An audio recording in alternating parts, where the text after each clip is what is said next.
Bonjour.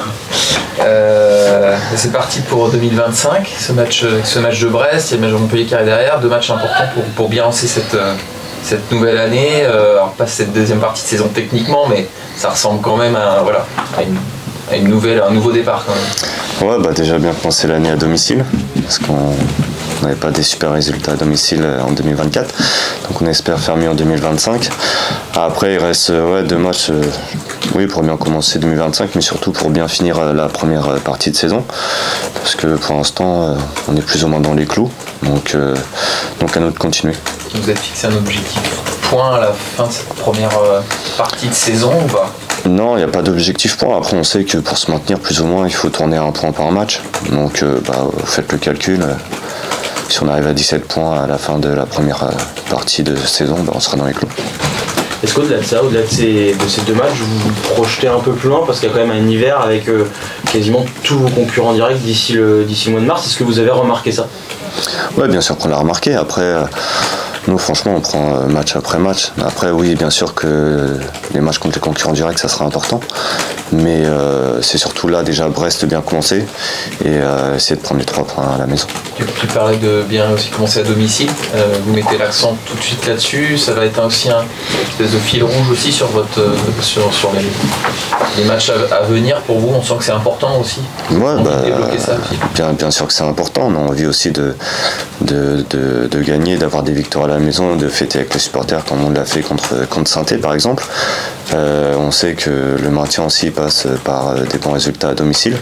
Pour le coup là sur le début on a des bons résultats à l'extérieur, ça nous aide, mais je pense qu'il faut aussi prendre des points à la maison. Comme tu dis, vous voulez faire votre petit bonhomme de chemin, mais par rapport à cet hiver compliqué, ces 10 prochains matchs, est-ce que vous dites que ce serait bien qu'on se soit mis quasiment à l'abri au mois de mars pour envisager la fin de saison tranquillement, qui sera un peu plus relevé avec des adversaires plus huppés? Ouais, voilà, c'est exactement ça, c'est ce que tu viens de dire. En gros, là, t'as les concurrents, donc on sait que c'est notre championnat, donc il faut qu'on prenne les points comme on l'a fait là sur les matchs, que ce soit Le Havre, que ce soit Saint-Étienne, on a pris les points. Donc oui, c'est bien sûr que c'est important, mais bon, après, c'est pas parce qu'on les prend pas que le maintien sera pas assuré ou vice versa. On a aussi été gagné à Monaco, on a fait un nul à Marseille, donc c'est important, mais c'est pas une fin en soi. Sur vos productions aussi, depuis on va dire la fin d'année, depuis l'automne, vous avez mis des choses en place, on sent une cohérence avec les premières victoires aussi qui sont arrivées. Qu'est-ce qui manque selon toi pour encore passer un petit cap? Et puis justement tu disais être en termes de points un petit peu plus haut aussi. Qu'est-ce qui vous manque maintenant? Quelles améliorations vous visez? Pour nous, surtout, c'est les 30 derniers mètres, que ce soit offensivement ou défensivement. C'est là où tout se joue, parce que c'est vrai qu'on joue bien, on ressort bien les ballons.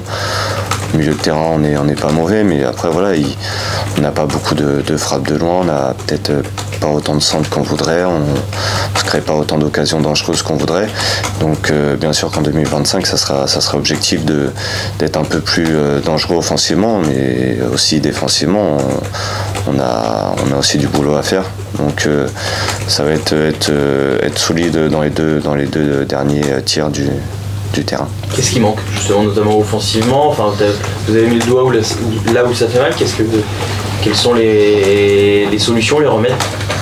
Les solutions, c'est, de ce qu'on a remarqué, c'est qu'il faut qu'on soit plus dans la surface déjà, parce que quand il y a des centres, des fois il n'y a qu'un attaquant ou deux maximum, donc y aller plus en nombre, prendre plus sa chance aussi de loin, parce qu'on ne frappe pas beaucoup de loin, et des fois juste une frappe relâchée par le gardien et ça peut créer une situation dangereuse, et voilà. Et après les initiatives de chacun, c'est pas que les attaquants ou que les ailiers qui doivent marquer, on doit tous contribuer à faire un petit peu plus pour créer plus de danger. C'est-à-dire oser plus, lâcher un peu plus. Oui, exact. Oui, c'est ça, c'est oser.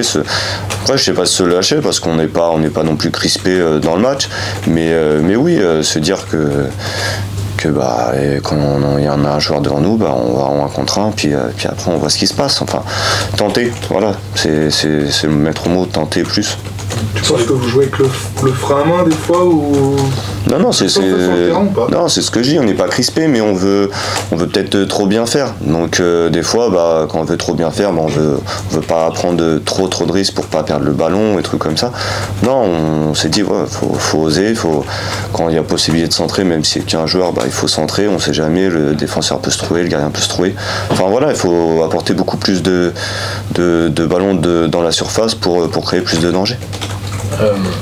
Il y a eu cette trêve qui était très courte, c'est toutes petites vacances. Ouais. Tu as fini aussi l'année un petit peu touché, toi. Est-ce que c'est lié aussi à l'usure d'une première partie de saison?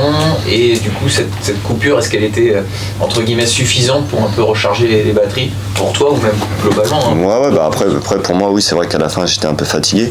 Après, moi j'ai eu un peu plus de temps libre. Je me suis pas entraîné aussi la dernière semaine de la semaine de coupe. Donc moi j'ai eu plus de temps, donc j'ai mieux récupéré.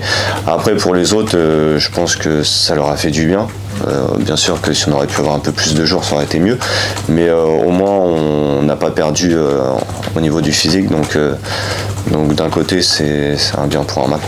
Et physiquement tu es apte pour ce week-end ou pas encore? Ouais, je suis apte. Ouais. Ça reste, tu disais, vous auriez aimé que ce soit un peu plus long. Selon toi, on parle beaucoup des rythmes en ce moment aussi pour les joueurs professionnels. Selon toi, par exemple, là, une trêve de 5 jours, et encore, parce que c'est même un peu plus court que ça, en effet, c'est suffisant sur une saison complète, ou est-ce que tu estimes que après, vous auriez besoin pour aussi simplement pour votre intégrité physique, vous auriez besoin d'un peu plus? Après, nous ici au SCO, on va pas se mentir, on joue une fois par semaine, donc on n'a pas beaucoup à se plaindre. Ça va, c'est pas non plus trop éprouvant au niveau du physique. Après, il faut demander ça plus aux internationaux, à ceux qui jouent tous les 3 jours. Pour eux, je pense que ça serait peut-être bien d'avoir un peu plus de repos. On a vu qu'il y a pas mal de blessés dans les stars, on va dire, dans ceux qui jouent au très haut niveau. Donc peut-être que pour eux, après, il faut leur demander à eux, mais je pense que pour eux, ça peut leur faire du bien aussi d'avoir un peu plus de repos. C'est quoi le regard que tu portes sur Brest, qui fait un parcours exceptionnel en Ligue des Champions, qui a un peu plus de mal, et ça se comprend peut-être en championnat? Est-ce que tu es bluffé par cette équipe, par cet effectif, par ces résultats? Bluffé, oui et non. Ils continuent sur ce qu'ils ont fait l'année dernière. S'ils ont terminé en haut du classement, c'est parce qu'ils méritaient et qu'ils avaient des qualités, et ils le montrent en Ligue des Champions. Après, bien sûr, Brest, c'est le petit poussé de la Ligue des Champions, mais ils font un très beau parcours, il faut les féliciter. Après, oui, comme tu as dit, ça peut se répercuter un peu en championnat, parce que c'est quand même énergivore la Ligue des Champions, donc on va pas se mentir. Je pense que les mecs, ils veulent tout faire pour jouer les matchs de Ligue des Champions, et peut-être un peu moins championnat pour l'instant, mais après ils ont constitué un bel effectif. Ils ont quasiment deux équipes qui peuvent jouer en Ligue 1, donc je pense que pour nous ça va être un gros match, et ils ont eu un peu de mal au départ, mais là ils sont lancés. C'est une équipe qui est capable aussi, quand ça tourne bien, de marquer beaucoup de buts, qui se projette beaucoup et qui est capable d'avoir beaucoup d'occasions. Alors ils ont eu quelques accidents aussi, mais voilà, on l'a vu contre Nantes quand ça s'ouvre, donc c'est une équipe contre qui il faut avoir une vraie rigueur aussi sur le plan technique. Oui, exactement. Ils ont beaucoup de qualité offensivement, comme ils avaient l'année dernière déjà. Mais après, nous, on le sait, de toute façon, il faut qu'on soit équilibré, il faut qu'on soit en bloc, comme on a été sur la première partie. C'est ça qui a fait notre force, c'est le collectif. Donc il faut qu'on s'appuie sur ça. Après, que ce soit Brest ou une autre équipe, on sait que ça sera notre force. Merci.